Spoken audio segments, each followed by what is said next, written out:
ادرک کاٹ کر کمرے میں رکھ کر سونے سے مچھر نہیں آتے ہیں۔ کسی ایک پاؤں میں جراب پہن کر سونے سے قد بڑھنا شروع ہو جاتا ہے۔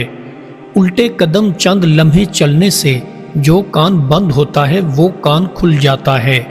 سر پر لہسن کاٹ کر تھوڑی دیر رکھنے سے گردن کا درد ہمیشہ کے لیے ختم ہو جاتا ہے۔ پیاز کا چھلکا کمر کے نیچے رکھ کر سونے سے کمر کا درد فوراً ٹھیک ہو جاتا ہے۔ ادرک والی چائے پینے سے رات کو نیند میں جھٹکے لگنا بند ہو جاتے ہیں۔ رات کو اخروٹ کھا کر سونے سے انسان کو بار بار واش روم نہیں جانا پڑتا۔ نیم گرم دودھ میں الائچی ڈال کر پی لینے سے انسان کی تھکاوٹ اتر جاتی ہے۔ جانوروں کے طبیلے میں سونے سے انسان کی بدن کی جلد ڈھلنے لگ جاتی ہے۔ منہ میں چھالے ہو گئے ہیں تو گائے کا کچا دودھ ایک گھونٹ پی لو، چھالے ختم ہو جائیں گے۔ سر کے بال جلد بڑھ آتے ہیں تو تیل میں بادام پیس کر سر پر لگاؤ، بال دیر سے آئیں گے۔ زکام ہو جائے تو سفیدے کے درخت کے پتے ابال کر بھاپ لو، زکام ختم ہو جائے گا۔ نیند میں چلنے کی بیماری ہے تو سونے سے پہلے نمک چاٹ لیا کرو، افاقہ ہوگا۔ بال گرنا شروع ہو گئے ہیں تو سر پر کلونجی کا تیل لگاؤ، بال گرنا رک جائیں گے۔ بدن پر دانے نکل آئے ہیں تو ہلدی والا دودھ پی لو، دانے ختم ہو جائیں گے۔ بھولنے کی بیماری ہے تو کچے بادام دودھ میں ڈال کر پی لو، افاقہ ہو جائے گا۔ بدن میں کمزوری ہو گئی ہے تو شکر قندی ابال کر کھا لو، بدن میں طاقت آ جائے گی۔ بیٹھے بیٹھے ٹانگوں کو ہلانے سے انسان میں بھولنے کی بیماری آنا شروع ہو جاتی ہے۔ کھانا کھا کر فوراً سو جانے سے انسان کی عمر میں کمی آنا شروع ہو جاتی ہے۔ گھر میں ہرن پالنے سے انسان کی دولت بڑھنا شروع ہو جاتی ہے۔ جس گھر میں مور اور مورنی ہوتے ہیں اس گھر میں کبھی غربت نہیں آتی ہے۔ جس گھر میں مچھلیاں پالی جاتی ہیں ایسے گھر میں رزق کی ہمیشہ ریل پیل رہتی ہے۔ جس گھر میں بڑا گوشت پکا کر کھایا جاتا ہے اس گھر میں بیماری جلدی آتی ہے۔ جس گھر میں جنات کے سائے ہوں وہاں بڑا گوشت نہیں پکانا چاہیے۔ جس گھر میں مکڑی کے جالے زیادہ ہو گئے ہوں اس گھر میں منحوسیت چھائی رہتی ہے۔ جو شخص اس بات کو دوست رکھے کہ اللہ تعالیٰ عز و جل کا خوف دل میں دیکھے، صدقین کے نشانات کو دیکھے تو وہ لقمہ حلال کے سوا کچھ نہ کھائے، سوائے سنت یا ضرورت کے اور کوئی کام نہ کرے۔ اگر دنیا زر خالص اور آخرت خاکی ہوتی پھر بھی دنیا فانی رہتی، اور لوگوں کی خواہش خاکی ہونے کے باوجود آخرت ہی کی جانب ہوتی، لیکن دنیا خاکی ہے اور آخرت زر خالص، پھر آخرت کی جانب لوگوں کی توجہ کیوں نہیں ہوتی؟ موت سے کسی نفس کو چھٹکارا نہیں، جو یہاں آتا ہے جانے کے لیے ہی آتا ہے۔ اگر دنیا ہمیشہ رہنے کی جگہ ہوتی تو انبیاء کرام زیادہ مستحق تھے کہ وہ ہمیشہ رہتے۔ ازل سے ابد تک رہنے والی ذات صرف اللہ عز و جل کی ہے۔ دعا ایسے اوقات میں بھی مانگا کرو جیسے غازیوں کے جہاد کرنے کا وقت، بارش کا وقت اور نماز فریضہ کا وقت اور روزہ کی حالت، اور ایسے وقت جب دل پر رقت طاری ہو، کیونکہ ان تمام اوقات میں اللہ تعالیٰ آسمان کے دروازے کھول دیتا ہے۔ اللہ اس ریاست کی حمایت کرے گا جو عدل و انصاف پر قائم ہو، پھر چاہے اس کی قیادت کافروں سے ہو۔ اللہ اس ریاست کی حمایت نہیں کرے گا جو ظلم و ستم پر قائم ہو، پھر چاہے اس کی قیادت مومن سے ہو۔ ہاتھ پوشیدہ، ہاتھ دل کے قبضے میں ہے، دل اندر ہے اور جسم کو باہر بیٹھا رکھا ہے۔ دل کو شاید مہر سلیمانی مل گئی ہے جس نے پانچویں حواس کی مہر موڑ رکھی ہے۔ باہر کے پانچویں حواس اس کے تابع ہیں، اندر کے پانچوں حواس اس کے محکوم ہیں۔ اگر اللہ کی رحمت کا دروازہ کھولنا چاہتے ہو تو اپنے گناہوں سے مکمل توبہ کر لو اور برائیوں سے ہمیشہ کے لیے دور ہو جاؤ اور اللہ کی عبادت میں اپنے آپ کو فنا کر دو۔ عشق باطل کی آگ کو تیز کرتا ہے، جس آگ کا بجھانا واجب ہے اس کا بھڑکانا کیوں کر درست ہوگا؟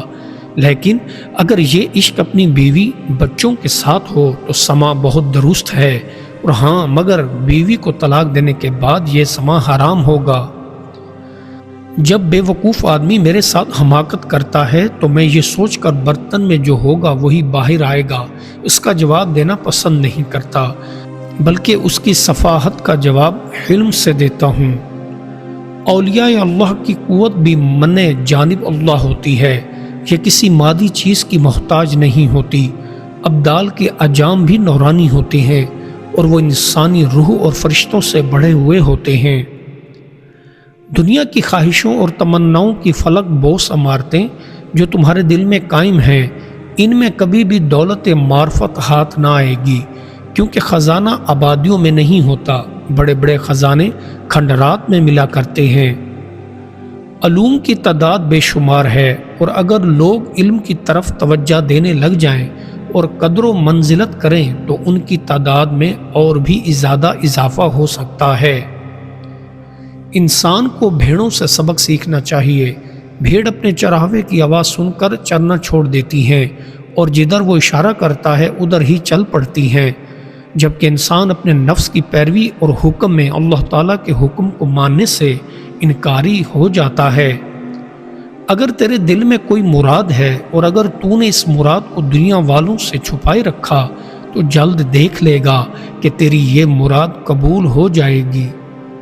ہمیں نہ تو دوزخ کا غم اور ڈر ہے اور نہ ہی جنت کی کوئی لالچ اور خواہش، بس تو اپنے چہرے سے پردہ اٹھا دے کہ ہم تیری دید کے مشتاق ہیں۔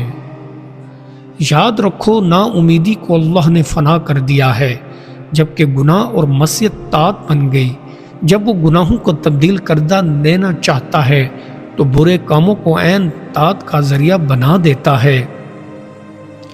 اللہ کا قرب ہر کانٹے کو پھول بنا دیتا ہے، ہر اندھی آنکھ کو روشنی عطا کر دیتا ہے۔ اس کا سایہ زمین پر کوہ قاف کی طرح ہے، اس کی روح اونچا چکر لگانے والا سمریغ ہے۔ جس طرح ظاہری آگ اللہ کے حکم کی پابند ہے، اسی طرح باطنی آگ بھی اللہ کے حکم کی پابند ہے۔ جب وہ چاہتا ہے مزاج میں سوزش پیدا کرتا ہے، اور جب چاہتا ہے عین غم خوشی بن جاتا ہے۔ میں تمہیں نہ تو دل سے اور نہ ہی دماغ سے محبت کرتا ہوں، کیونکہ دل رک بھی سکتا ہے اور دماغ بھول بھی سکتا ہے۔ میں تمہیں اپنی روح سے محبت کرتا ہوں، جو نہ رکتی ہے نہ بھولتی ہے۔ خبردار، بیماری اور مصیبت کے وقت اللہ سے بدگمانی ہرگز پیدا مت کرو۔ بیماری اور مصیبت اللہ کی طرف سے تمہارے لیے کوئی نہ کوئی بھلائی پوشیدہ ہوتی ہے، جو کچھ عرصہ گزرنے کے بعد معلوم ہوتی ہے۔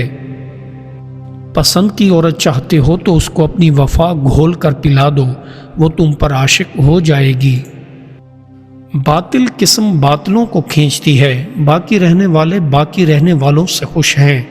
جہنمی جہنمیوں کو کھینچنے والے ہیں، نوری نوریوں کے طالب ہیں۔ صاف لوگ صاف کی طرف راغب ہوتے ہیں اور بد باطن تلچھٹ کو حاصل کرتے ہیں۔ عبد نے اپنی طاقت اور نگاہوں سے ایک لمحے کے لیے مجھے دیکھا اور پھر اپنے وجود میں سمو لیا، اور وہ اپنے جوہر میں مجھ پر عیاں ہو گیا۔ میں نے دیکھا کہ میرا وجود اس میں باقی ہے۔ دل کو پاکیزہ کرنا ہے تو ہمیشہ پیٹ میں صرف حلال سے کمائی ہوئی روٹی ڈالو، پھر جا کر تمہارا دل پاکیزہ ہوگا، ورنہ تمہاری کوئی بھی عبادت قابل قبول نہ ہوگی۔ ہر چیز ایک دوسرے سے مل کر کچھ نہ کچھ قوت حاصل کرتی ہے، جیسے میاں بیوی کے ملاپ سے بچہ ہوتا ہے، پتھر لوہے کو رگڑنے سے چنگاریاں پیدا ہوتی ہیں، چمن کی سیر سے سکون میسر آتا ہے، رجساروں میں لہو دوڑتا ہے اور چہرہ سرخ ہوتا ہے۔ جب تو سوئی چبھنے کی طاقت نہیں رکھتا تو شیر جیسے نفس کے ساتھ مقابلہ کیسے کر پائے گا؟ اے بھائی، سوئی کے در پر صبر سے کام لے تاکہ تو اپنے بے دین نفس کے ڈنگ سے ہمیشہ کے لیے نجات پا جائے۔ اس کار ساز زندگی میں ہر بندہ دوسروں کے عیبوں پر نگاہ جمائے ہوئے ہے۔ اے بے وقوف انسان، کبھی اپنے گریبان میں جھانک اور اپنے عیبوں پر غور کر، تجھے اپنا اندر دوسروں سے زیادہ داغدار اور برا ملے گا۔ بیماری میں حسرت اور عاجزی ہوتی ہے جو عین بیداری ہے۔ جب تو بیمار ہوتا ہے تو گناہ سے توبہ کرتا ہے، گناہ کی برائی تجھ پر کھل جاتی ہے اور تو براہ راست پر آنے کا ارادہ کر لیتا ہے۔